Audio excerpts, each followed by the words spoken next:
The European Parliament adopts a resolution calling on the Philippines to end extrajudicial killings in President Rodrigo Duterte's anti-drug campaign. The EU Parliament notes the death of around 12,000 people in the Philippine anti-drug campaign, saying it strongly condemns the high number of extrajudicial killings.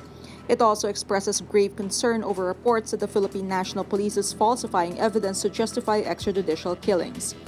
Malacanang calls the European Parliament's remarks as interference and asks it to exercise prudence in issuing resolutions. Presidential spokesperson Harry Roque says, quote, "They said 12,000 have died. Where are the corpses? Where are the lawsuits filed by the 12,000 victims?" Newly installed PNP Chief Oscar Albayalde questions the basis of the resolution. Albayalde insists there are no extrajudicial killings in the country. Roque also finds it inconsistent that the European Parliament should oppose a campaign against illegal drugs when the European Union has provided assistance for it.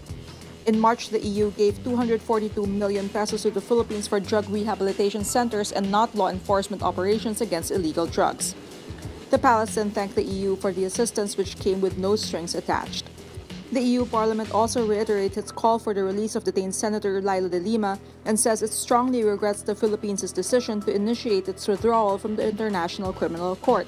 In the same resolution, the EU Parliament urges Philippine officials to remove human rights defenders, including United Nations Special Rapporteur on Human Rights Victoria Taudi Corpuz, from its list of terrorists. It also calls on the Philippines to stop banning the entry into the country of persons who are perceived as critics of President Duterte's policies.